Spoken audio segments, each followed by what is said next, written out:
L'atelier sera en 3 parties. D'abord, comprendre ce que c'est que l'IA quand on parle d'IA générative et cetera. Savoir comment on fait des demandes à l'IA, comment on s'en sert. On va parler de ce qui, s'appelle les prompts. Et puis en deuxième partie, on va vraiment traiter plus de, cette notion d'IA générative appliquée, au CV, et à la démarche de recrutement. Jonathan sera, en lead pour vous expliquer cette partie-là et en troisième partie d'atelier, on va passer à la pratique parce que c'est là aussi que ça a de la valeur ajoutée, c'est de vous permettre d'expérimenter et de nous poser, les questions au fur et à mesure que vous testez un petit peu, l'IA, par vous-même. Donc avant de commencer, petite présentation, donc Jonathan et moi, on travaille tous les 2 chez Sage, qui est un éditeur de logiciels, de comptabilité, gestion et paye, aussi bien pour les très petites entreprises que pour, des groupes, du CAC 40 en revanche, on travaille dans des directions différentes. Moi, je fais partie du service client de Sage et j'ai pour rôle d'expliquer à mes collègues, justement, comment utiliser l'IA au quotidien pour améliorer la qualité du service qu'on rend à nos clients. Jonathan, lui, travaille plutôt sur la partie recrutement. Donc Jonathan, si tu veux te présenter. Oui, merci Gaël. Effectivement, je travaille au recrutement chez Sage, donc plutôt sur la partie commerciale. Recruter plutôt des commerciaux, des ingénieurs commerciaux, donc des personnes qui vont travailler en vente, en avant-vente. Mais je recrute également des personnes qui vont faire du conseil, qui vont aider nos clients à utiliser nos solutions, par exemple. Ça fait 15 ans que je fais du recrutement. Je l'ai toujours fait dans le secteur de la tech. Maintenant, ça ne veut pas forcément dire que j'ai recruté que des ingénieurs ou des commerciaux. À travers ces 15 ans, j'ai recruté aussi pour des fonctions support, des profils RH, des profils comptables. Ça me peine de le dire, mais au bout de 15 ans, on commence à avoir vu pas mal de choses. Et donc, j'espère pouvoir avoir quelques conseils à vous donner aujourd'hui. Super. Ah, il y a une personne qui n'entend pas bien, le son. Ouais, je vais voir si je peux taper au fur et à mesure. Je ne sais pas si on peut mettre des sous-titres éventuellement, pour les participants qui n'entendraient pas. Je crois qu'il y a une option sous-titres, ouais, pour les Ouais, participants. ça sera peut-être, ce qu'il y a de mieux parce que là, le son en lui-même, a l'air de fonctionner. Mmh. On va passer sur, juste quelques petites règles de participation dont j'ai déjà, parlé, rapidement tout à l'heure, sur le fait que voilà, on souhaite que cet atelier soit interactif. L'idée, c'est vraiment, de se faire confiance mutuellement. On n'est pas là pour se juger, les unes les autres, du moment que les interactions par écrit se font dans le respect, mutuel, tout ira bien et surtout ce sur quoi on souhaitait insister, c'est que, voilà, il ne faut pas être embarrassé, de poser, des questions, même très basiques. Il n'y avait pas de prérequis pour assister à cet atelier, donc si vous n'avez jamais utilisé l'IA, pas de souci, on est là pour répondre à toutes les questions. À l'inverse, si vous avez déjà expérimenté pas mal, pas de souci non plus à poser des questions plus pointues et on fera de notre mieux pour y répondre. Donc voilà, n'hésitez pas vraiment à interagir, au fur et à mesure de l'atelier.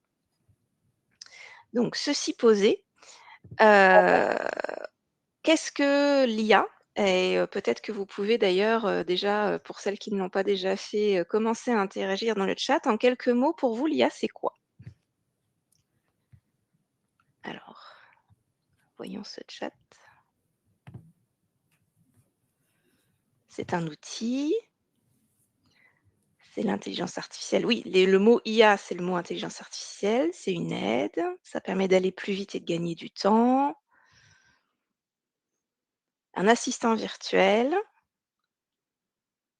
comme un collègue, ouais. Ça peut aussi servir de moteur de recherche. Je vois les mots base de données. Alors effectivement, la base de données, ça va faire partie, des composantes de l'IA. C'est bien parce qu'on a plusieurs exemples qui, en fait, composent, toutes les facettes de la réalité de l'IA. Pour limiter la capacité. C'est génial lorsqu'on a les bons prompts. Bah, c'est super comme remarque parce qu'on va y venir justement. Du coup, l'IA ou l'intelligence artificielle, alors ce qui est important de comprendre, c'est que en fait, l'IA déjà c'est un mot un peu valise pour désigner tous les systèmes informatiques qui sont capables d'effectuer des tâches qu'on associe généralement à l'intelligence. Typiquement, résoudre des problèmes complexes ou traiter beaucoup d'informations, heu s'adapter à son environnement ou prendre des décisions. Alors, ça ne veut pas dire que l'intelligence artificielle est forcément capable de cocher ces 3 cases-là à chaque fois, mais les modèles d'intelligence artificielle ont tendance à cocher au moins certaines de ces cases. L'intelligence artificielle, ça peut aussi désigner justement les disciplines de recherche et d'innovation qui ont pour objectif de continuer à améliorer, ces fonctionnalités, informatiques. Donc l'intelligence artificielle, c'est un champ assez vaste. Maintenant, si on regarde, l'évolution historique, en fait, l'IA ou l'intelligence artificielle, ça existe déjà depuis très longtemps. On en parle beaucoup depuis quelques années seulement, mais en réalité, ça a commencé à exister déjà dans les années 1950. Au tout début de l'informatique, on était déjà sur des capacités de raisonnement qui peuvent, s'apparenter à de l'intelligence artificielle et les premiers moteurs de recherche s'appuyaient déjà sur, cette capacité de l'informatique. Là où ça a fait un petit bond, en avant, c'est, du côté des années, 90 quand on a découvert ce qu'on a mis en place, ce qu'on appelle le machine learning, c'est-à-dire la capacité des systèmes informatiques à apprendre à partir des données qu'on leur donne à moudre, en fait. Et ça coïncidait avec une époque où, grâce à internet, on commençait aussi à avoir accès à beaucoup plus d'informations de manière gratuite ou en tout cas plus rapide. Donc, l'apprentissage automatique ou le machine learning, ça va être un sous-ensemble de l'IA, qui va permettre à l'IA de faire plus de prédictions plus facilement. C'est-à-dire que, au lieu de simplement, par exemple, relier des mots-clés à d'autres mots-clés qu'on tape dans un moteur de recherche à d'autres mots-clés existants sur des pages internet, ce que vous allez pu observer, sur des moteurs de recherche comme Google, c'est qu'aujourd'hui, quand on commence à taper une recherche, le moteur de recherche vous propose de compléter la phrase. Il vous suggère des mots qui logiquement, devrait suivre ceux que vous êtes en train de taper.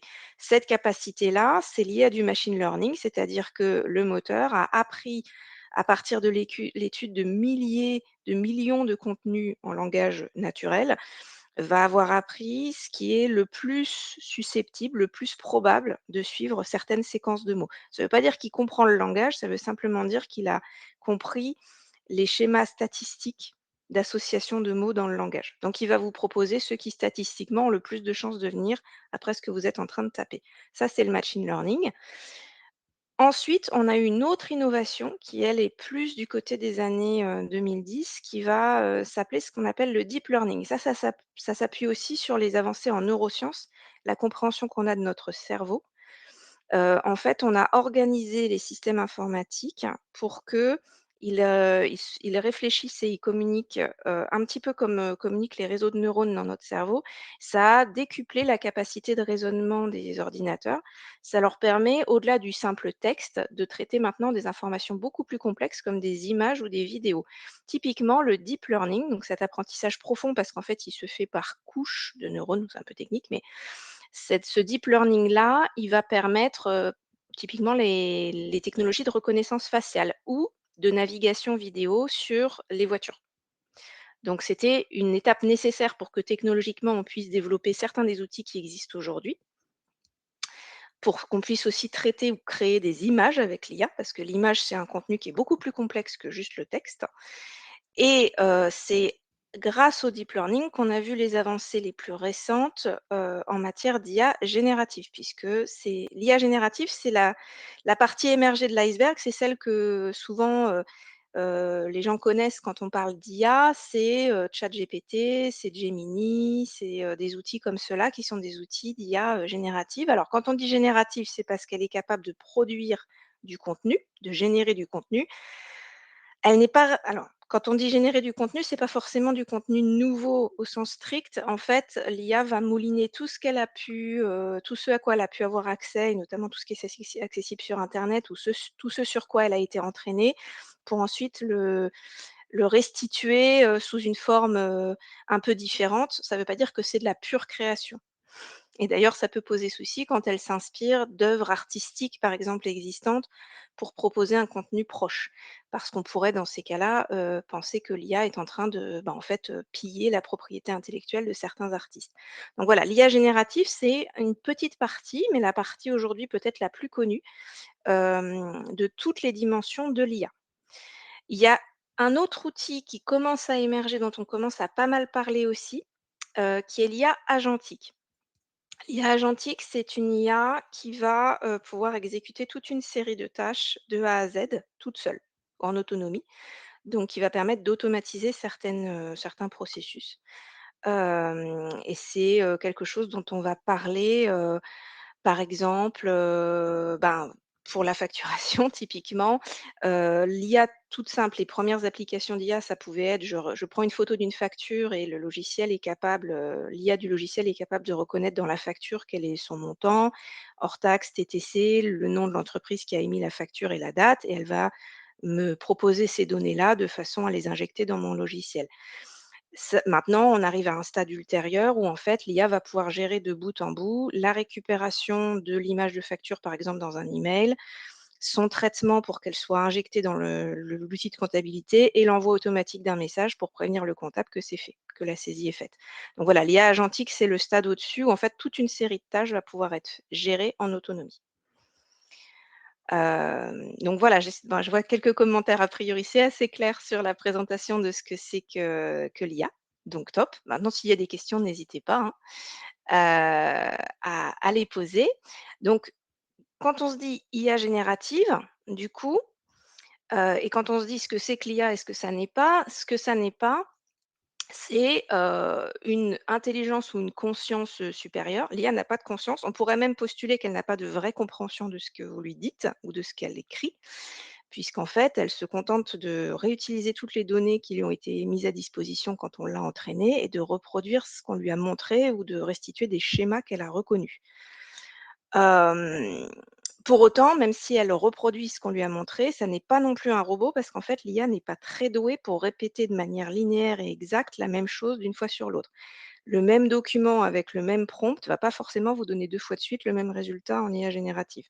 Pourquoi? Parce que c'est des modèles qui fonctionnent sur des schémas statistiques, donc des probabilités, et du coup, ils vont essayer à chaque fois de vous donner la réponse qui a la probabilité de plus vous plaire, et d'une fois sur l'autre, en fait, l'IA peut essayer de tester des choses différentes, donc vous proposer des résultats légèrement différents. Donc c'est un petit aléa quand on fonctionne avec les modèles d'IA générative auxquels il faut s'attendre. Ça fait partie des petits écueils. Donc si on récapitule, un modèle d'IA, justement, on parlait des modèles sur le marché, j'ai vu qu'il y avait des questions autour des différents modèles. Un modèle d'IA, en fait, c'est 3 choses. C'est une base de données, il y a eu des remarques tout à l'heure sur le fait que l'IA nécessite énormément de données, c'est vrai. Et du coup, en fonction des données qu'on utilise pour construire un modèle, le modèle, il va être influencé d'une manière ou d'une autre. Il peut même être biaisé si les données sont pas bien calculées. Donc, l'IA, c'est d'abord une base de données spécifique, un algorithme, donc une suite d'instructions ou de tâches que le modèle va pouvoir gérer plus ou moins bien. Donc, en fonction des algorithmes aussi, certains modèles vont être capables de faire certaines choses et puis pas d'autres. Et c'est aussi, et ça c'est hyper important, des tests et des réglages. Et un certain nombre de modèles qui sont sur le marché ont là-dessus des niveaux d'exigence et des niveaux de tests et des niveaux de régulation qui sont différents. Il y a des fournisseurs de modèles d'IA génératifs qui vont mettre l'accent sur, les limites, éthiques ou légales de ce que leur modèle a le droit de faire, et puis d'autres qui s'en fichent complètement. Et donc ça va donner des qualités de modèles qui vont être différentes. Mais donc les 3 composantes, la base de données, algorithme et test ou réglage, c'est ce qui va caractériser chaque modèle de machine learning, et donc ils vont être assez différents les uns des autres. Donc si on regarde ce qui est accessible aujourd'hui sur le marché, voilà, dans les plus connus, on a, Gemini, donc qui est édité par Google, on a ChatGPT qui a été, déployé par OpenAI, Claude qui est, déployé par Anthropic, Microsoft Copilot par Microsoft. En France, on a Mistral qui a, mis en place, le chat, et Perplexity a mis en place le modèle du même nom. Ce qu'on a essayé de vous indiquer en dessous de chaque modèle, c'est que, ben, comme on le disait tout à l'heure, en fonction de la manière dont ils ont été créés et conçus, ils vont pas tous avoir les mêmes capacités ou en tout cas pas avec le même niveau, de qualité et de performance. Effectivement, j'ai pas mis Grok, c'est vrai, sur la diapo, qui est l'outil, X, ex, Twitter. Heu, Entre autres parce que, compte tenu du manque de garde-fous sur ce modèle, c'est pas celui qu'on recommanderait. En matière aussi bien d'éthique que de qualité des résultats, Grok a notamment été pointé du doigt pour inventer et répandre pas mal de fausses informations. Donc voilà, on a il y a aucune recommandation commerciale derrière ce qu'on vous met à l'écran, mais c'est déjà un panel d'outils, et c'est surtout pour illustrer, vous voyez les petites icônes en bas de chaque modèle. Alors ça ne veut pas dire que, certains modèles sont complètement incapables de faire ce qui est pas mis en icône, mais c'est qu'ils ont des performances un peu différentes. Par exemple, Gemini étant rattaché à Google est plutôt, performant sur la recherche d'informations. C'est le cas de Perplexity aussi, donc la petite loupe. Ils ont tous des capacités rédactionnelles, mais si on cherche des capacités rédactionnelles assez proches du langage humain, par exemple, ou plus perfectionné, Claude va peut-être être à un niveau un petit peu au-dessus de ce que peut proposer, ChatGPT ou Copilot. Claude a aussi la capacité, à partir d'une consigne en langage naturel, à vous aider à écrire en code. Donc c'est utilisé, notamment par beaucoup de développeurs et développeuses. Et Microsoft Copilot a, lui, des fonctionnalités avancées qui vous permettent de mouliner beaucoup de données et d'en faire une restitution statistique ou, sous forme de rapport. Donc voilà, ils vont avoir des couleurs et des comment dire? Des fonctionnalités préférentielles un petit peu différentes et il ne faut pas hésiter à tester pour voir, quel modèle est le plus performant en fonction du type de demande.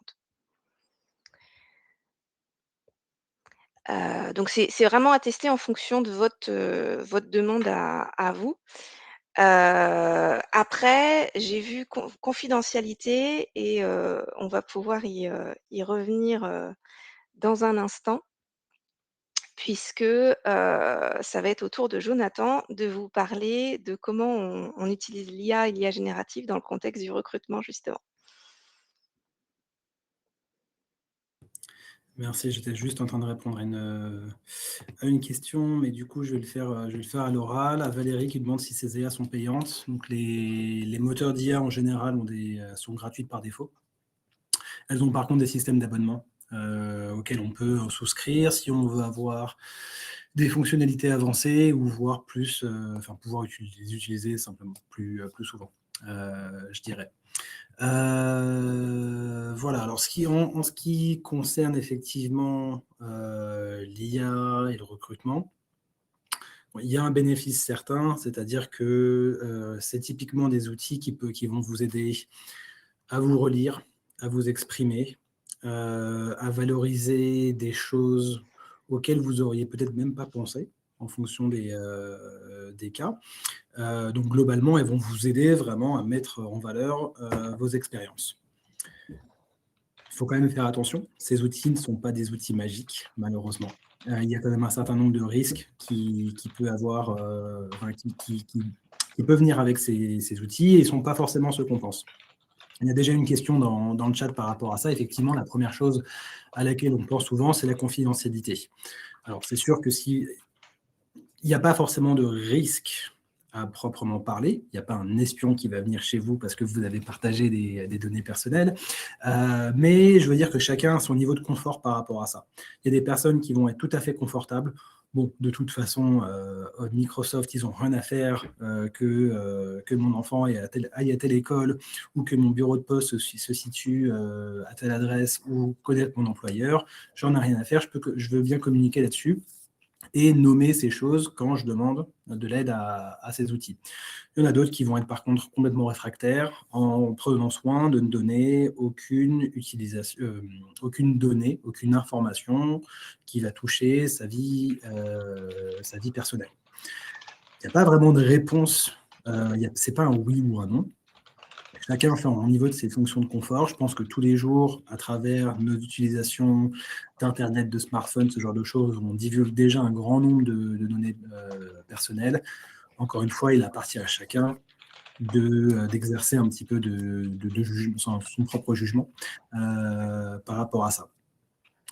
Les autres risques, entre guillemets, qu'on peut voir, c'est à force de faire reformuler toutes les choses par l'IA, on commence un petit peu à s'en apercevoir. Il y a eu une question aussi, une remarque tout à l'heure dans le chat par rapport à ça. C'est pas encore flagrant, mais on commence effectivement à voir certaines tournures de phrases et certains tons qui sont utilisés des fois dans les CV.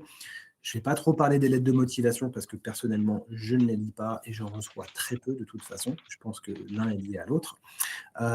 Mais ça commence à se voir un petit peu. Donc, il y a peut-être un risque que, à force d'utiliser ces outils, les CV commencent à tous se ressembler et que finalement, votre personnalité ressorte un petit peu moins par rapport à ça.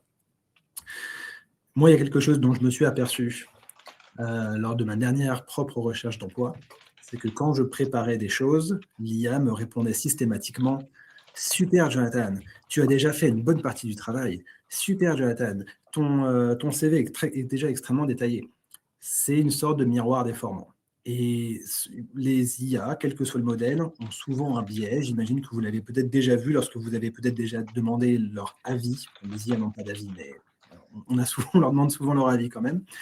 Et il y a toujours un biais positif. On va toujours vous répondre, ces outils vont toujours vous répondre de façon positive en vous disant que ce que vous avez fait est super, mais que ça peut être amélioré, etc., etc. Et moi, mon expérience, alors c'était pas sur le CV, c'était sur la préparation d'entretien. J'avais donné un certain nombre d'informations que moi je voulais donner, un certain nombre d'informations que j'avais sur l'employeur. J'avais essayé d'anticiper des questions, de préparer des réponses, et j'avais toujours: «Oh, ta réponse est superbe, superbe». Le jour de l'entretien, ça s'est pas passé comme ça, et cet employeur n'était pas Sage, puisque je ne suis pas chez eux, je suis ici du coup. Donc voilà, faire un petit peu attention à ce genre de choses. Et la dernière chose, encore une fois, c'est que ce sont des outils. De la même façon, alors j'allais utiliser peut-être un mauvais exemple parce que j'allais parler de la calculette, mais la calculette, elle se trompe rarement. Mais comme n'importe quel outil, ça n'empêche pas d'avoir son regard, son propre regard. Toujours faire sa propre critique. On le verra un petit peu dans ce que je vais développer par la suite. Le plus gros du travail, il est fait par vous. Et l'IA est là pour vous aider, pour vous assister, mais bien évidemment que, quelle que soit la qualité de ce que vous allez obtenir de l'outil IA, la relecture va être super importante pour vous assurer que l'IA n'a pas inventé des choses, parce que malheureusement ça existe encore, que l'IA n'a pas déformé vos propos par une mauvaise compréhension de votre expression ou du contexte, et que surtout, ça puisse être des choses que vous aurez écrites. Peut-être pas au sens sémantique du terme, mais en tout cas dans les intentions, dans un petit peu revenir sur cette, comment dire, aspect de cette idée de personnalité. Voilà.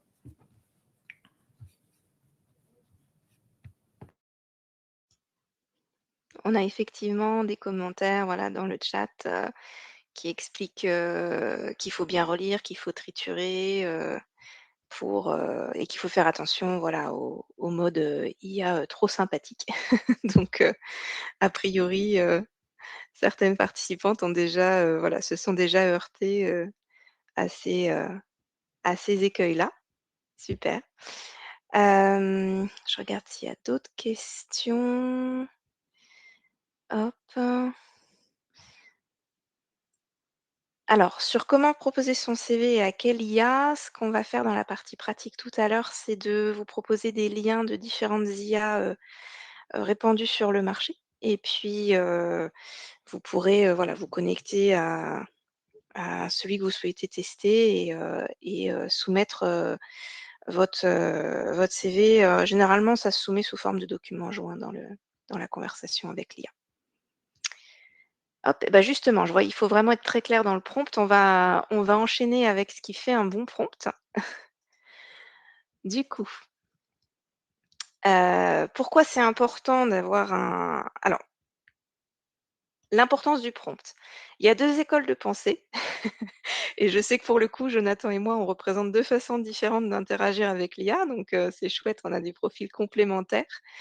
Hem, on peut très bien, commencer par une demande très simple auprès de l'IA et ensuite approfondir dans une forme de dialogue avec, pour aller un petit peu plus loin, pour, proposer des consignes supplémentaires, des précisions sur la forme, la longueur de ce qu'on veut, le vocabulaire et cetera. Ça, c'est une approche et il y a aucun souci avec ça et ça marche bien. Après, à titre personnel, moi, j'ai une préférence pour avoir le plus tôt possible un résultat le plus proche possible de ce que je recherche et du coup, c'est dans ce contexte-là qu'un prompt complet, un petit peu plus détaillé, va avoir un intérêt. Donc le prompt, c'est la demande qu'on soumet à l'IA. Si on souhaite que la première réponse de l'IA soit déjà, assez proche du résultat, idéal qu'on a en tête, il va falloir, essayer de couvrir, 3 aspects, en fait, dans ce qu'on demande à l'IA. D'abord, l'objectif recherché, donc ça, c'est énoncer clairement ce qu'on veut, et quel type de réponse on attend. Donc ça, généralement, c'est assez intuitif puisque quand on pose une question à l'IA, on va se concentrer sur l'objectif. Mais les éléments complémentaires à apporter, qui vont être importants pour avoir une bonne réponse, heu, assez tôt, c'est des éléments de contexte, heu et des attentes, supplémentaires, que ce soit sur la forme, les sources d'informations à utiliser et cetera. Les éléments de contexte, c'est important parce que c'est ce qui permet à l'IA de comprendre, qui on est, d'où on parle, à quel public va s'adresser le contenu qu'elle doit générer et cetera et elle va adapter du coup son contenu à ce contexte. Et c'est d'autant plus important que l'IA utilise du langage naturel et quand le langage naturel, par exemple en français, un même mot peut vouloir dire des choses différentes. Donc, si en français je demande à une IA générative de me faire un exposé sur, ou de me sortir les 5 meilleurs modèles de baguettes sur le marché, si je donne pas plus de contexte, l'IA ne va pas savoir si je parle des baguettes pour s'alimenter, baguettes chinoises, des baguettes de magicien, des baguettes de chef d'orchestre, des baguettes de pain. Il y a plein, plein, plein, plein, plein de formes de baguettes, dans le langage français et elles s'écrivent toutes de la même façon. Donc le contexte, c'est entre autres important pour que l'IA comprenne exactement, quelle est, un petit peu la spécificité de notre demande et qu'est-ce qu'on a en tête. L'IA ne comprend pas l'implicite, elle ne comprend que ce qui est explicitement mis dans la demande. Et puis les attentes, ça va me permettre de préciser, bah, voilà, si je veux que le contenu généré soit, en français, si c'est du langage soutenu ou, plus familier, si, j'ai des sources de documents à lui proposer, des liens à utiliser, typiquement un CV à télécharger dans la conversation, bah, c'est comme ça aussi que je peux le faire. Lui, proposer des modèles de réponse aussi, enfin voilà, toutes ces attentes supplémentaires-là, ça va faire partie du prompt. Hem, si on se penche un petit peu sur un exemple, de la vie réelle, voilà, si je me mets sur ChatGPT ou Copilot ou Gemini et que je lui demande de me donner une recette, heu, typiquement, qu'est-ce qui va manquer là, par rapport à cette demande? Vous pouvez, mettre dans le chat si vous le souhaitez.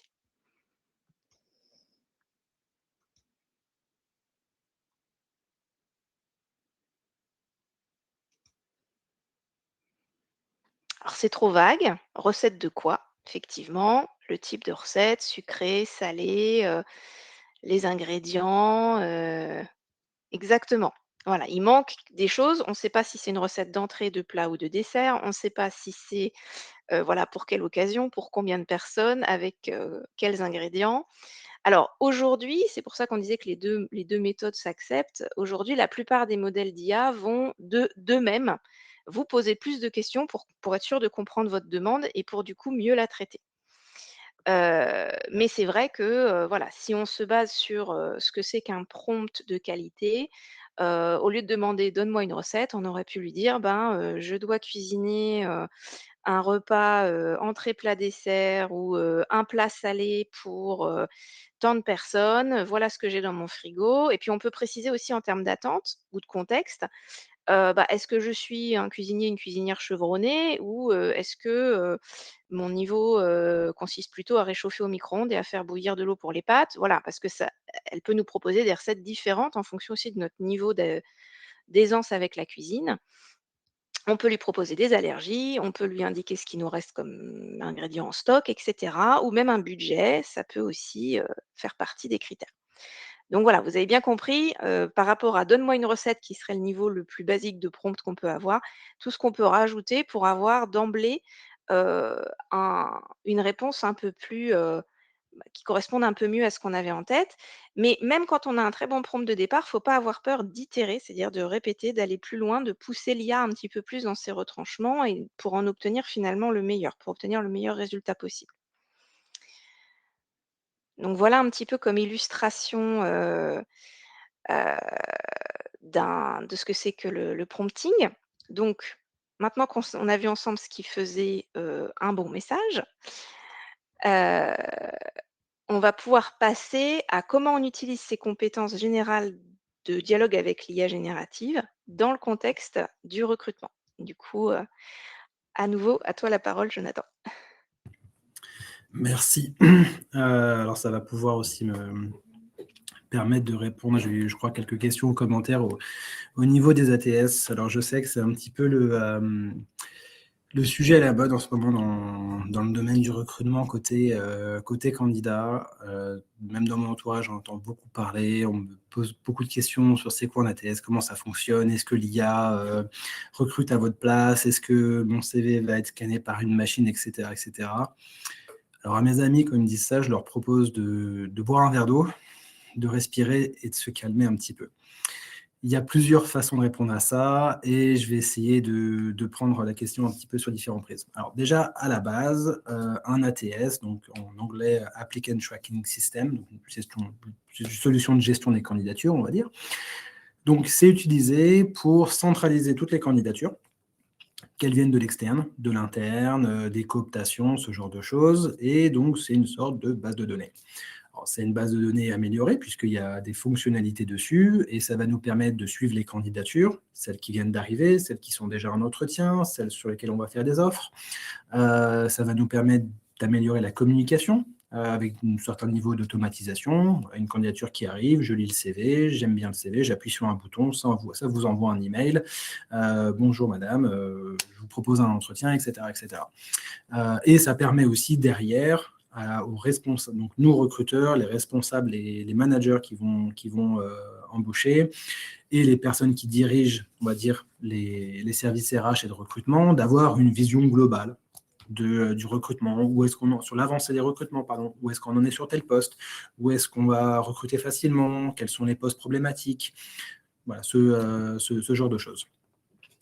Donc, à la question, est-ce que ces outils maintenant font-ils le recrutement? Alors c'est sûr que maintenant avec l'IA, on peut penser que des CV arrivent, comme je le disais, par soit un système de mots-clés ou soit de l'analyse de texte ou autre. On puisse déjà se dire, ah voilà, ce candidat a tant d'années d'expérience, il a travaillé dans telle et telle société, 1 plus 1 égale 2, donc c'est un bon candidat, allez hop, en entretien. J'aimerais bien que les choses soient aussi simples que ça parfois. Malheureusement, ce n'est pas le cas. Alors, je ne suis pas en train de dire que ça n'existe pas. Il y a aujourd'hui des systèmes qui permettent de le faire, donc qui vont vraiment analyser les CV et prendre des décisions de façon autonome sur des candidatures. Mais qu'on se rassure ou qu'on s'inquiète, je ne sais pas, en fonction de votre opinion sur les recruteurs, c'est encore très, très marginal, dans le sens où c'est déjà techniquement très dur à faire, on en est aux prémices. De deux, le nerf de la guerre, ça coûte extrêmement cher. Et j'ajouterais même un petit 3, puisqu'on est entre nous, en général, les RH ne sont pas ceux qui ont les meilleurs outils dans une entreprise. Donc oui, ça existe. Il y a des cas comme des entreprises, alors c'est souvent des entreprises américaines, Coca-Cola, Amazon, qui ont McDonald's. Donc des entreprises qui recrutent vraiment à très grande échelle, qui reçoivent en fait tellement de candidatures que c'est vraiment extrêmement chronophage en temps humain et on est sur souvent des emplois qui ne sont pas toujours très qualifiés, où on peut se permettre en fait par un système de filtre en fait d'effectivement automatiser cela. Donc vous avez, je ne sais pas, je vais dire une bêtise, 3000 candidatures qui arrivent par jour. D1, D0, D1, D0, ça prend des décisions, ça va en retenir 30, et après, il y a peut-être une intervention humaine pour s'occuper de la suite. Mais on parle de cas infimes. N'oubliez pas que grande majorité des entreprises sur lesquelles vous allez postuler sont peut-être des PME qui ont pignon sur rue, qui n'ont absolument pas les moyens d'investir dans ce genre de système et qui n'en ont pas besoin. Parce qu'on ne va pas devoir traiter en fait un niveau de candidature élevé. Alors, les entreprises du CAC 40 françaises, par exemple, ont beaucoup également de candidatures à gérer. Mais moi, j'ai oublié de dire quelque chose aussi en préambule, c'est que tout ce que je dis aujourd'hui, c'est mon opinion à moi. Ce ne sont pas des faits avérés, il n'y a pas une bible du recrutement qui donne toutes les règles. C'est moi, mes opinions que je me suis forgé à travers ces 15 dernières années dans le recrutement. Vous posez les mêmes questions à un autre recruteur, vous allez avoir d'autres réponses. Ce n'est pas une supposition, c'est un fait. Je ne suis pas d'accord, entre mes collègues recruteurs, on est rarement d'accord sur les mêmes sujets. Voilà, donc vous pouvez prendre une pincée de sel par rapport à ce que je vais dire, ça vous avez le droit.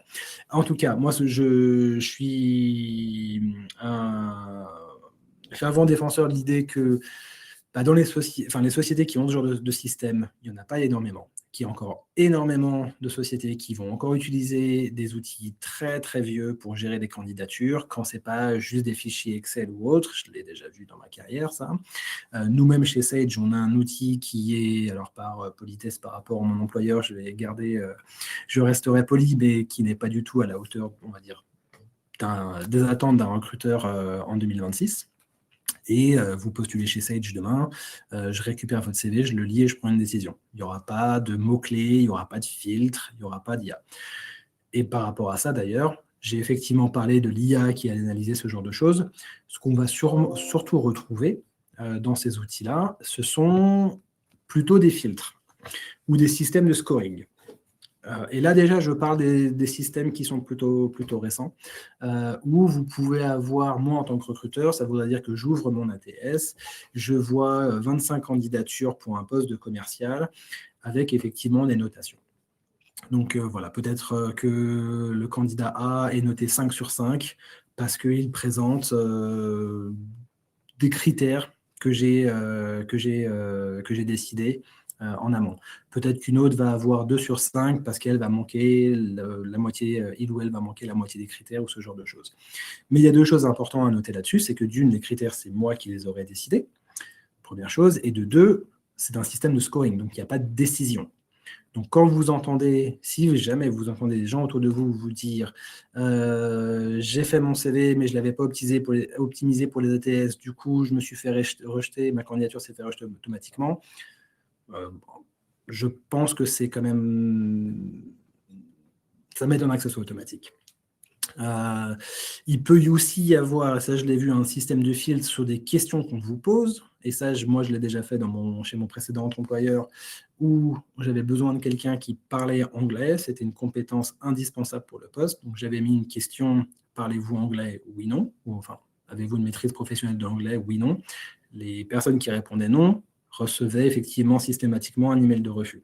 Encore une fois, c'est donc pas la machine qui a, de son propre fait, décidé du sort d'une candidature, c'est une candidature de la propre information du candidat qui ne respectait pas les critères reçus, enfin, les critères décidés.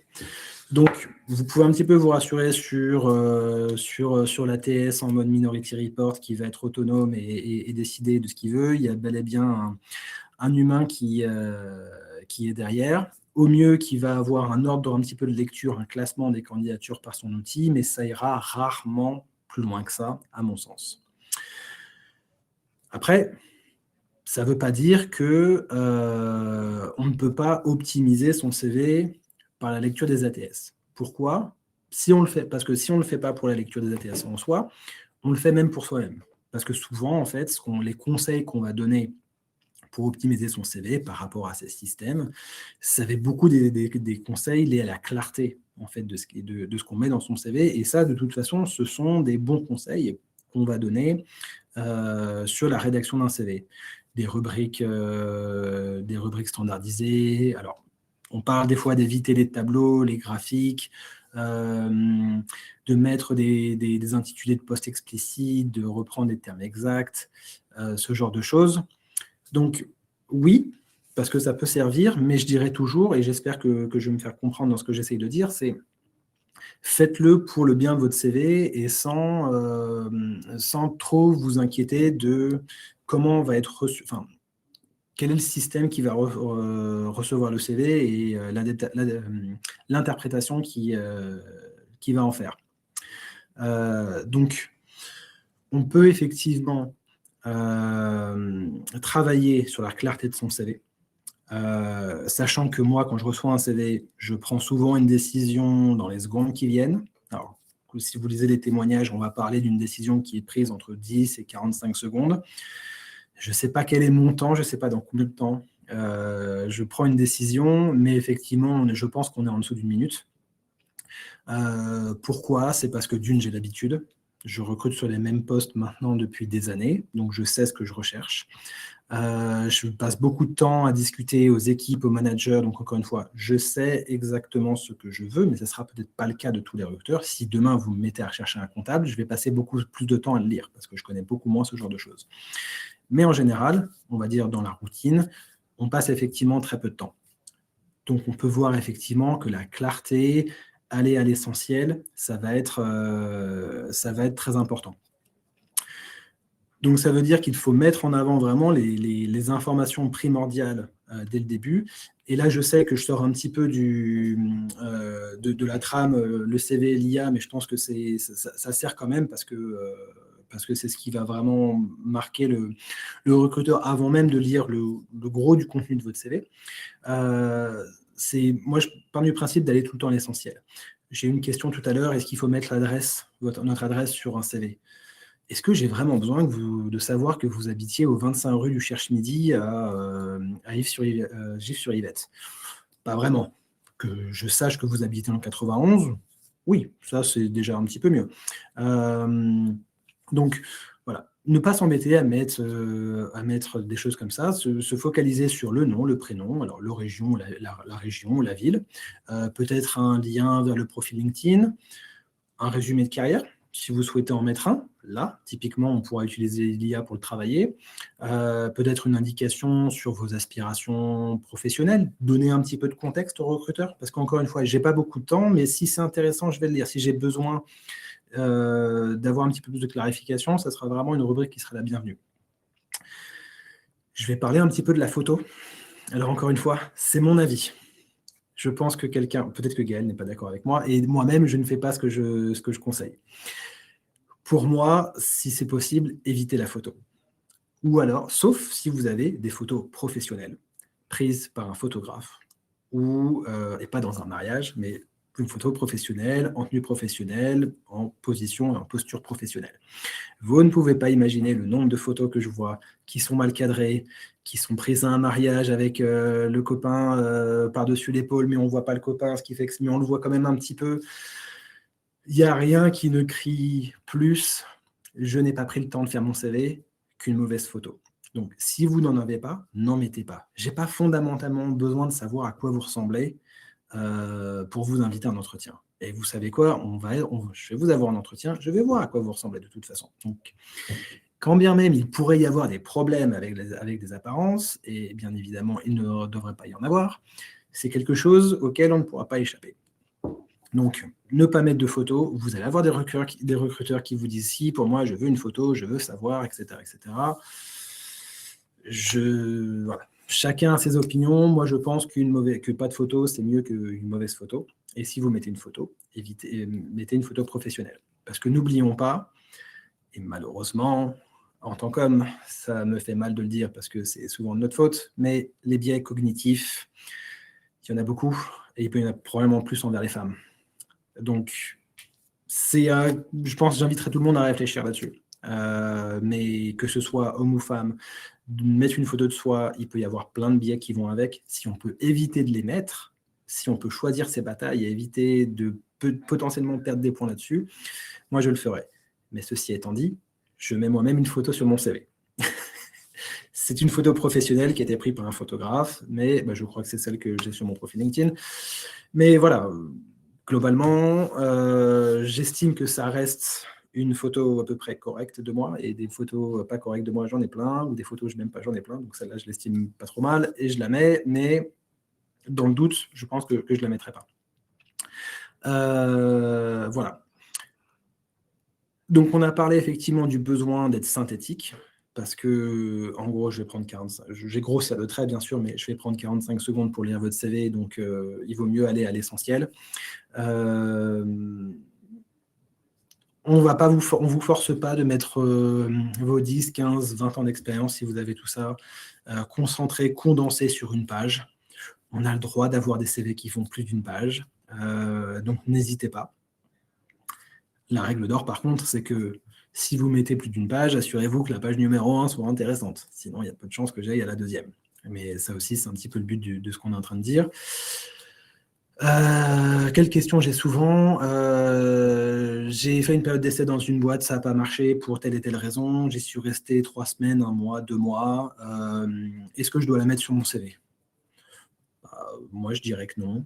2 mois, 3 mois, pour moi, c'est pas ce qui va faire une différence sur un CV. Surtout si, encore une fois, si vous avez 6 mois d'expérience et que vous avez une période d'essai de 3 mois qui n'a pas marché pour n'importe quelle raison, mettez-la. Mais si vous avez 5, 10, 15 ans, 20 ans, vous pouvez bien le mettre tant que ça ne change pas votre histoire professionnelle, entre guillemets. Et puis bien sûr, donc, comme je le disais, effectivement, tout ce qui va être le contenu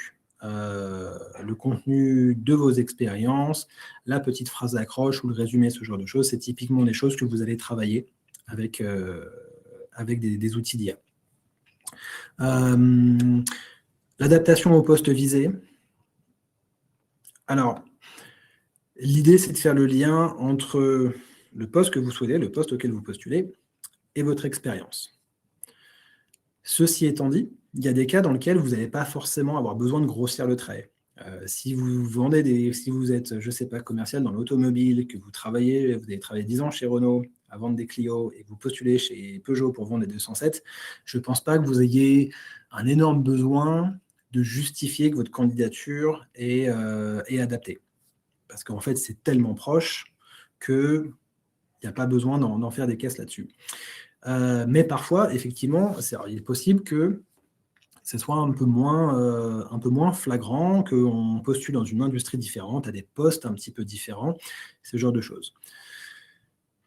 L'idée derrière, et là aussi l'IA peut vous servir, c'est d'analyser un petit peu ce qui est demandé. Vous, ce que vous avez fait, ce qui est demandé dans ce poste, et voir est-ce que c'est globalement la même chose. Est-ce que, par exemple, je postule je suis désolé, je vais prendre beaucoup d'exemples dans le commerce parce que c'est ce que j'ai en tête depuis un petit moment maintenant, mais si moi, dans ma fonction, je suis ingénieur commercial, que demain, je postule à un poste d'account manager, est-ce que c'est 2 jobs différents ou est-ce que c'est 2 terminologies différentes?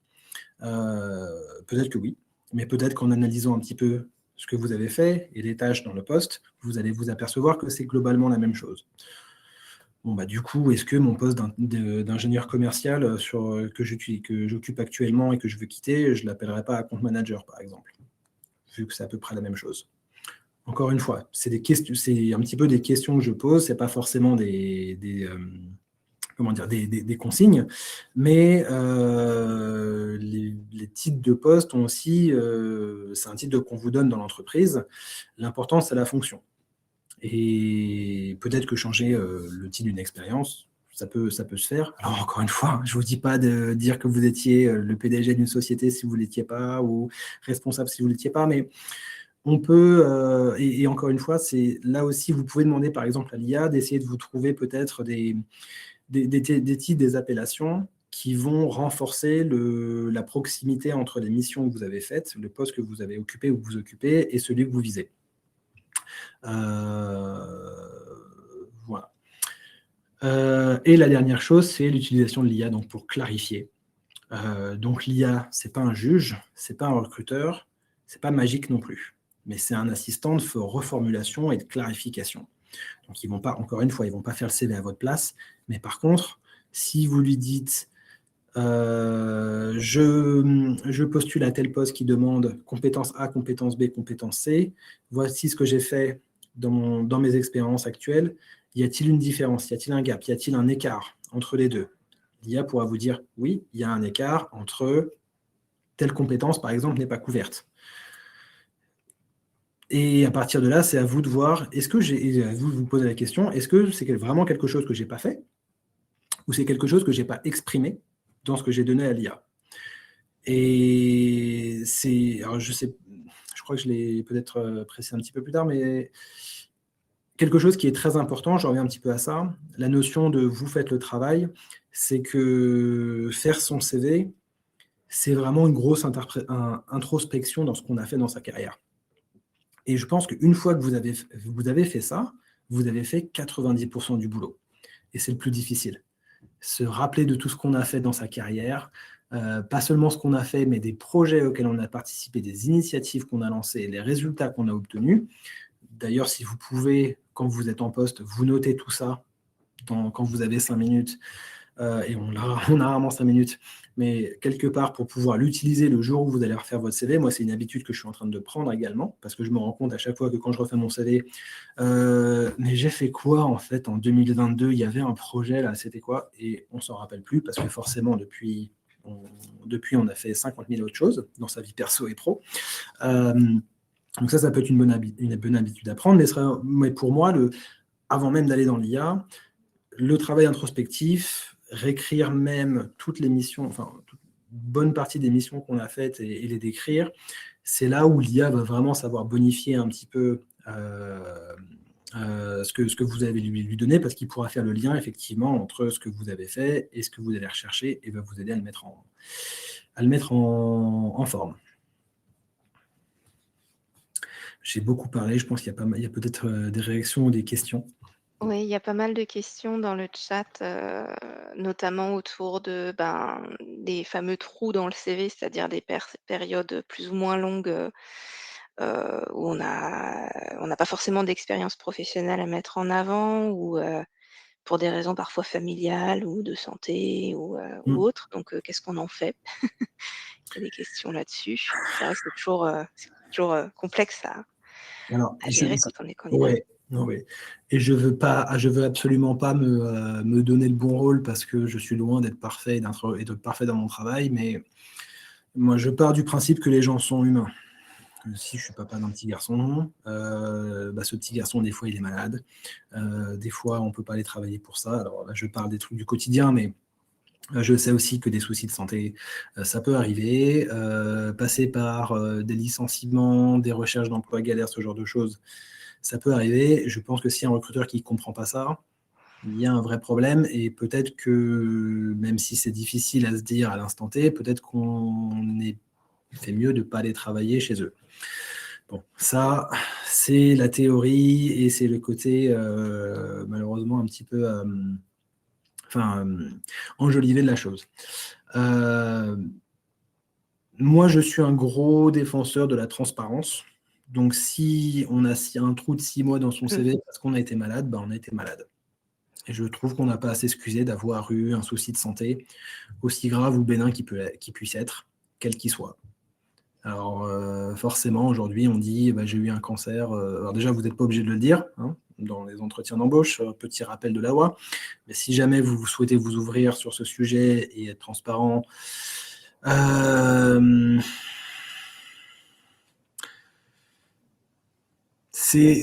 je n'ai pas vraiment de réponse, c'est une question délicate. Parce que oui, on pourrait être transparent, mais mon côté un petit peu sarcastique me dit que peut-être que si on dit qu'on a eu un cancer ou qu'on a fait un burn-out, peut-être que l'un n'est pas vu aussi bien que l'autre, entre guillemets.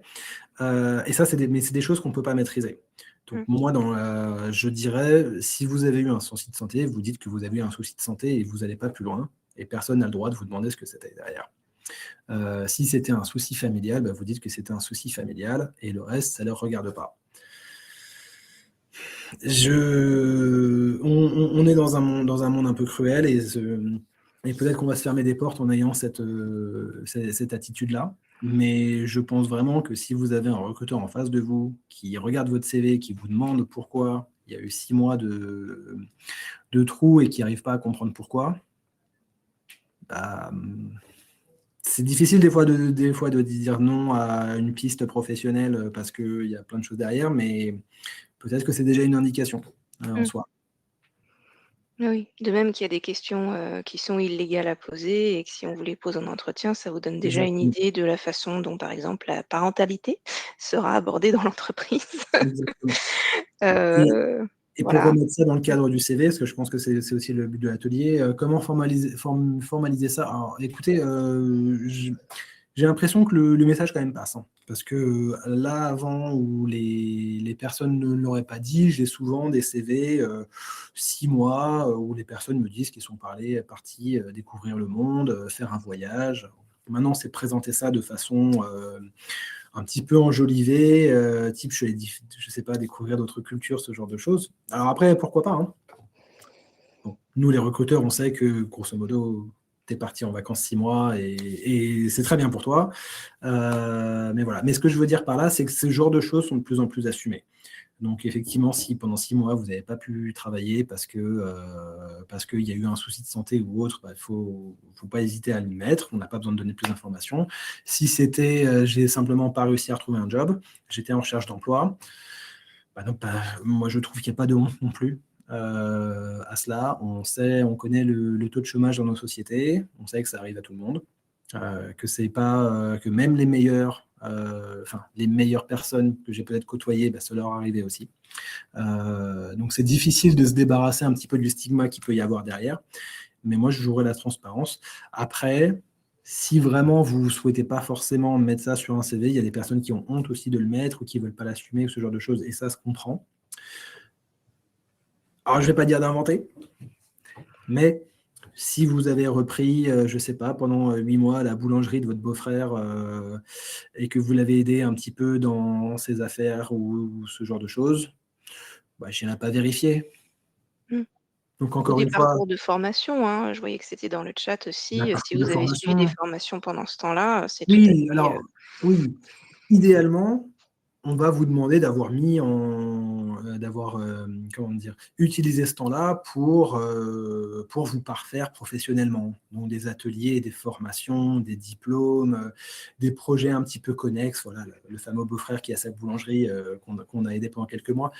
Faire en sorte montrer qu'on a été proactif, que ça a été du temps utile, ce genre de choses. Alors si mais bon, il y a des fois, la vérité, c'est juste que, bah, on a cherché du boulot, qu'on n'en trouvait pas et qu'on n'a pas eu forcément l'occasion de faire mieux que ça.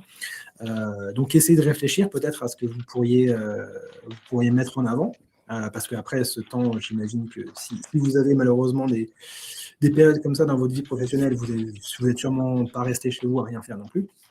Donc essayez de réfléchir à ce qui a été fait, et encore une fois, hein, les entreprises le font tout le temps, donc on ne pourra pas reprocher aux candidats de le faire. Si vous avez une formation de 2 jours sur un point, précis, ou d'une semaine sur un point précis, est-ce que c'est pas, finalement une formation peut-être un petit peu plus longue, ou sur lequel on peut étayer un petit peu plus? Je suis pas en train de dire je suis pas en train de dire de mentir, hein, sur son CV, mais de tourner les choses peut-être de façon un petit peu plus positive, mmh. si possible. C'est ça, et de même que le fait d'avoir un parcours, un peu en zigzag, n'est pas forcément rédhibitoire, et à titre personnel, j'ai été embauchée chez Sage sans jamais avoir travaillé dans les domaines d'édition du logiciel, et c'est mon 5e, poste différent, depuis que j'ai commencé ma carrière, donc j'ai pas arrêté en fait de changer, je vais pas dire de me reconvertir, mais vraiment d'évoluer beaucoup, heu et on parlait, j'ai dit il y a plus tôt dans le chat un message à propos du fait qu'on ne coche pas forcément toutes les cases. On n'est pas obligé, et je pense qu'en tant que femme, c'est important de se le dire, de cocher 70, 80 ou 90 des cases d'une annonce pour y postuler dès lors qu'on pense qu'on a les fondamentaux.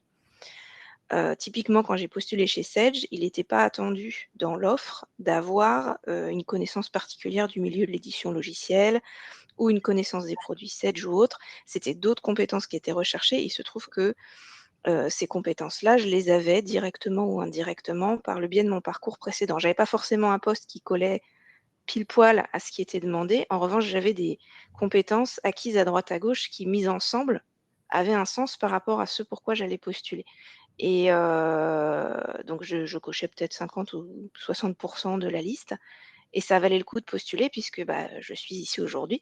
Donc voilà, je sais que statistiquement, on dit que les hommes ont tendance à postuler quand ils cochent 50 des cases et que les femmes attendent d'en cocher 70. C'est pas toujours le bon calcul, faut pas toujours se mettre ces barrières-là si on pense qu'on coche les fondamentaux. Absolument.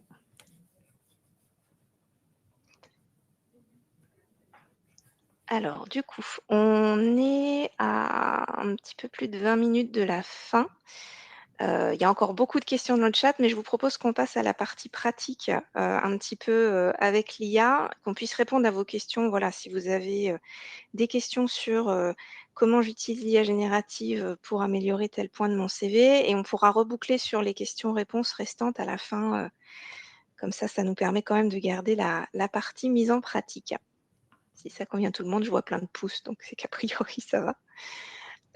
Donc pour la partie pratique, ce qu'on va vous proposer, c'est, donc il y a dans, la page, une partie lien, vous avez dans la petite icône apps en bas à droite, une partie lien où, vous allez voir les liens de 4 ou 5 ou même 6 modèles, d'IA dont on a parlé au début. Donc vous allez pouvoir piocher, si vous n'en avez jamais utilisé, vous allez pouvoir piocher là-dedans, le modèle, voilà, que vous souhaitez tester et l'idée, si vous êtes bien muni de votre CV et ou d'une annonce qui vous intéresse, c'est de formuler derrière une demande à l'IA pour vous aider, soit à améliorer votre CV, donc n'hésitez pas à dire à l'IA de vous challenger, hein, d'avoir un regard critique et cetera, parce que sinon elle risque de vous faire des compliments.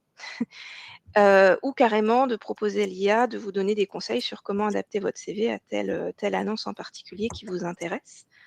Hem Et voilà, encore une fois, on réitère ce qu'on disait au début, le premier résultat va peut-être vous paraître, un peu en deçà de vos attentes. N'hésitez pas à avoir une relecture critique et à pousser un peu l'IA dans ses retranchements, à lui demander des choses supplémentaires pour qu'on aille d'une version passable à une version un peu meilleure et puis à la meilleure version imaginable. Donc l'idée, ce sera de vous laisser expérimenter et puis au fur et à mesure, si vous avez des questions, ou si vous rencontrez des problématiques, de nous les poster dans le chat.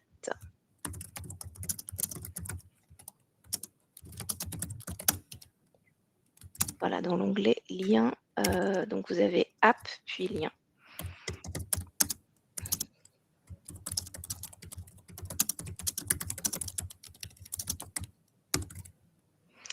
Et l'idée, ce serait qu'on se donne, 10-15 minutes pour faire cette partie-là et puis après on passera à la conclusion aux dernières questions. Alors je vois qu'il y a des questions.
Ah, il faut qu'on coupe nos micros, Jonathan, parce qu'on entend le clavier sinon.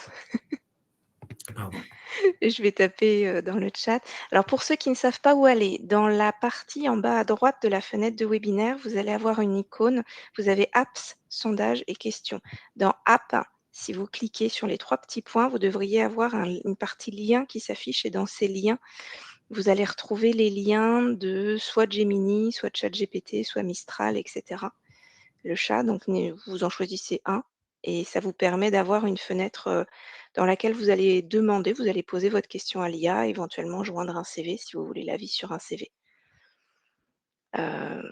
Du coup, voilà, pour, Isabelle et Anne-Marie qui posaient la question, est-ce que c'est plus clair en disant ça comme ça?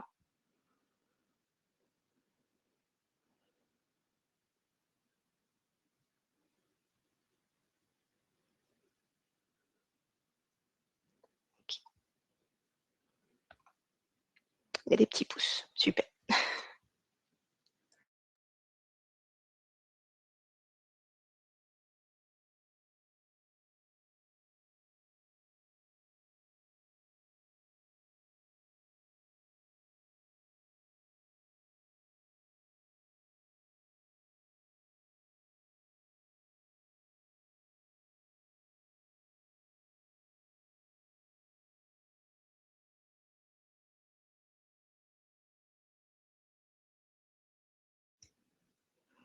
Alors, comment partager son CV, avec, ChatGPT ou, alors en fonction des modèles, vous avez la possibilité normalement, soit de mettre le lien du document s'il est dans vos documents sur votre ordinateur, soit, il peut y avoir un petit plus qui vous permet de télécharger le document directement dans le chat.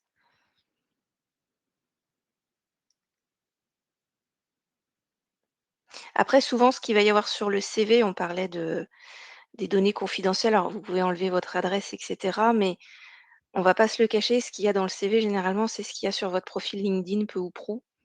Donc la confidentialité, elle est relative puisque votre profil LinkedIn, il est plus ou moins public. Hem, voilà, c'est télécharger un CV, c'est pas tout à fait comme de télécharger d'autres informations,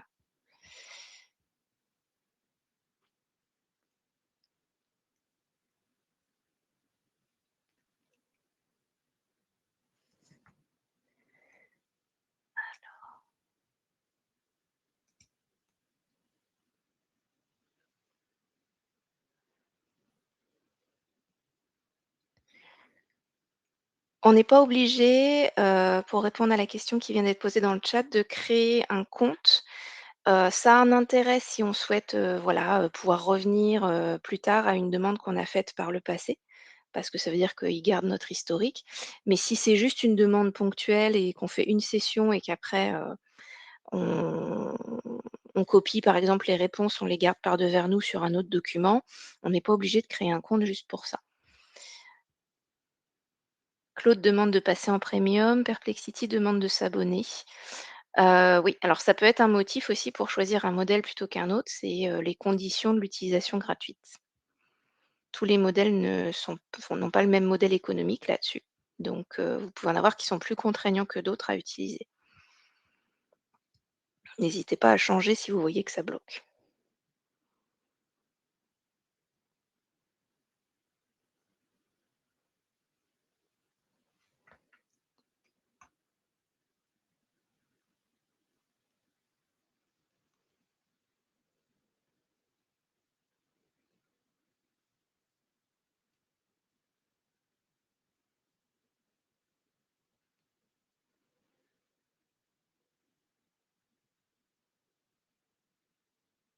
Alors j'ai vu qu'une, voilà, une personne a dit idéalement se créer une bibliothèque de prompts. Ça peut être si vous êtes sur, des demandes un peu récurrentes. Bah, déjà, ça peut valoir le coup de se créer un compte pour pouvoir, ne pas être limité dans son nombre de prompts et puis, ça peut, valoir la peine pour pas retaper un prompt très détaillé à chaque fois d'avoir les bases sur, sur un document que vous pouvez réutiliser d'une fois sur l'autre. Hop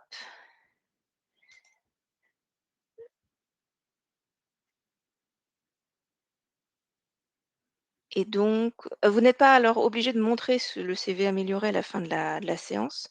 Mais l'idée, c'est que voilà, si vous souhaitez partager les résultats ou des commentaires sur ce que vous avez vu comme résultat, n'hésitez pas.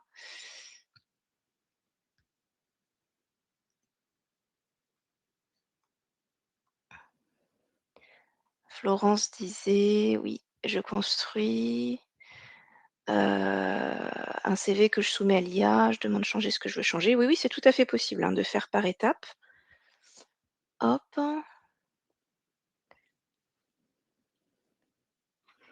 donc n'hésitez pas à faire par étapes jusqu'à être satisfait, ouais.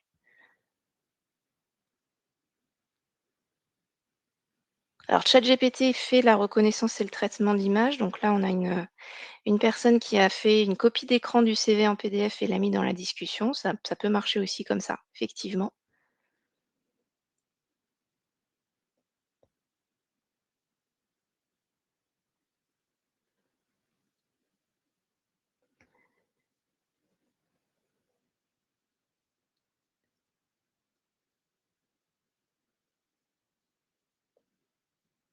Soumettre un CV remanié. Alors oui, un exemple de prompt, ça peut être, hem, je suis, voici mon CV, je souhaite postuler à telle annonce et vous mettez éventuellement le lien de l'annonce ou une capture d'écran de l'annonce. Ça dépend si le modèle que vous avez choisi prend les captures d'écran ou pas et lui demander de vous aider à modifier et optimiser votre CV pour, vraiment, qu'il soit ciblé par rapport à cette annonce-là, qu'il valorise les bons aspects par rapport à cette annonce-là. Vous pouvez compléter en demandant à l'IA de vous poser des questions complémentaires si, et surtout pas inventer des choses ou si, l'IA estime qu'il y a des endroits dans votre CV où il manque des informations, plutôt que de les inventer, vous pouvez proposer à l'IA de vous mettre des emplacements et des suggestions de, rajouter des chiffres, par exemple des résultats chiffrés. Si vous êtes sur, un poste, où l'impact chiffré, de vos expériences précédentes, va être un plus, bah, l'IA peut vous suggérer de le mettre à certains endroits ou suggérer des indicateurs que vous pouvez utiliser. Donc ça peut être un prompt de dire à l'IA, voilà: «Je voudrais postuler à telle annonce. Peux-tu me dire comment optimiser mon CV pour qu'il soit, le plus éligible possible et merci de n'utiliser que les informations que je t'ai fournies, de me poser des questions s'il t'en manque», et cetera.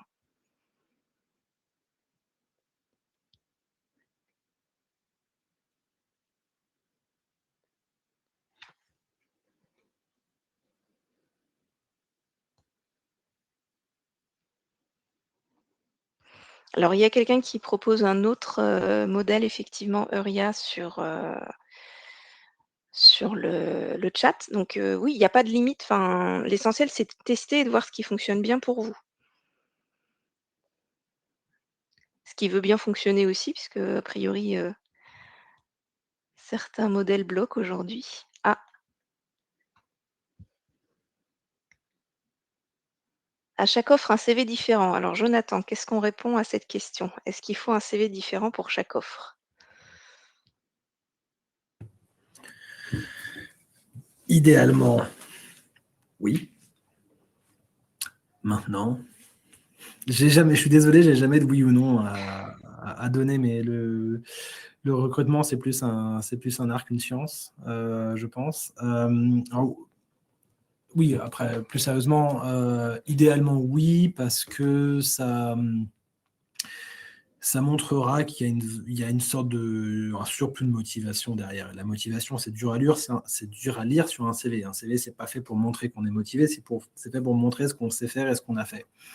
Euh, Moi, ce que je vois souvent, c'est des personnes qui vont mettre l'intitulé du poste dans leur CV. Et des fois, l'intitulé du poste, il est extrêmement, comment dire, il est un petit peu niche, il est vraiment particulier.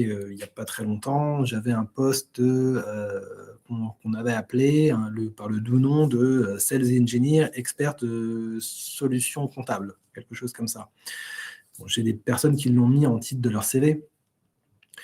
Et là, on se rend compte un petit peu des limites de la chose, c'est que c'est un intitulé tellement niche que je me doute que c'est pas vraiment le métier de la personne. Donc, ça peut donner une indication. J'ai personnalisé mon CV par rapport à ce poste-là. Donc, ça, très bien. Mais moi, en tant que recruteur, je me dis, j'attends du reste du CV une sorte de bah, montre-moi comment tu es le candidat ou la candidate pour ce poste-là. Si le reste du CV n'a rien à voir, bah, du coup, on a l'air un petit peu bête, parce qu'on a juste copié-collé le titre du poste en disant ah, j'ai personnalisé mon CV, c'est bon, les ATS vont faire leur travail, et demain, je commence dans cette entreprise. Euh, donc, il faut vraiment que ce soit une démarche globale et réfléchie. Si effectivement, on se dit, bah, je vais faire un CV exactement pour ça, pourquoi pas? On peut effectivement soit mettre le titre exact du CV ou soit quelque chose qui vous correspond mais qui a du sens pour le poste. Mais après, je mettrai ce marqueur de personnalisation, moi je le remettrai quelque part. Donc effectivement, se rapprocher de l'annonce dans le descriptif de ces missions. Et puisque bah, nous, on est chez Sage aujourd'hui,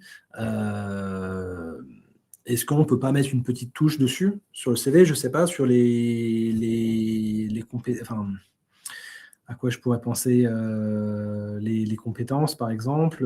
Alors, on ne va pas vous demander d'aller utiliser des solutions Sage juste pour le poste, mais essayer de trouver un moyen un petit peu fin de montrer qu'on a de l'intérêt par rapport à ça. Est-ce que ça peut pas être montrer qu'on a fait une formation sur les logiciels comptables, par exemple? Voilà, je dis ça un petit peu de tête, hein, mais idéalement, voilà, pour répondre à la question, si on veut personnaliser, essayez vraiment de le faire sur l'ensemble du CV.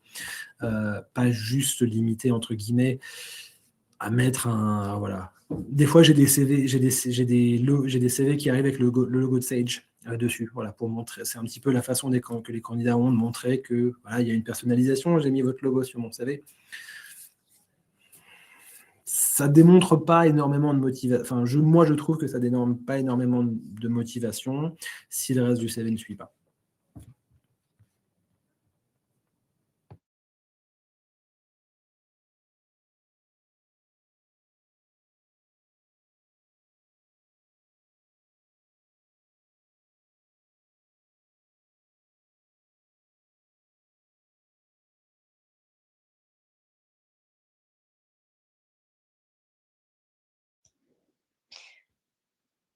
Voilà, il y avait une question dans le chat sur est-ce qu'on peut voir dans le document qu'on génère la trace du fait que ça a été généré par l'IA? Donc j'y ai répondu dans le chat, mais l'idée, c'est effectivement quand vous faites générer tout un document ou même quand vous copiez-collez un paragraphe de texte, faites bien attention et c'est toujours l'idée de la relecture dont on parlait plus tôt.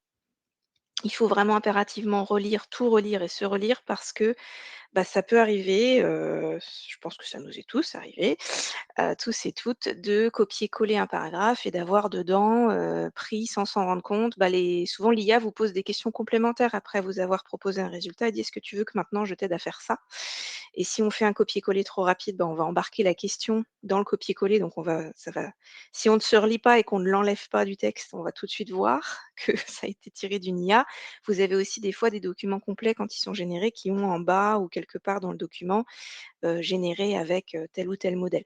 Donc c'est de l'importance de la relecture et de la personnalisation et de l'ajustement des formulations qui va vous permettre de vérifier qu'il n'y a pas une petite mention qui s'est glissée, et qui va justement, révéler que vous avez travaillé avec l'IA. Après, il n'y a pas de honte à se faire accompagner par l'IA, dans des démarches comme celle-ci. C'est même, plutôt quelque chose, si on vous pose la question, que vous pouvez valoriser en expliquant que vous avez appris à utiliser l'IA pour faire certaines tâches, pour vous assister dans certaines tâches et que vous êtes au fait, à la fois des avantages et des limites, de cette technologie, hein. Aujourd'hui, l'IA fait partie de l'environnement de travail dans de plus en plus de métiers, en fait.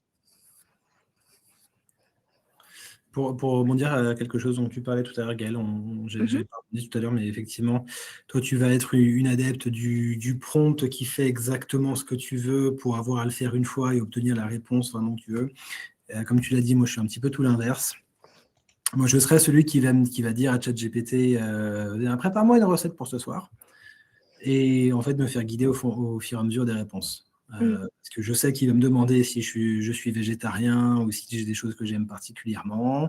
Voilà, et, je vais lui dire, bah, écoute, il fait beau, j'ai envie de faire un barbecue, et il va me lancer là-dessus à force d'itérer.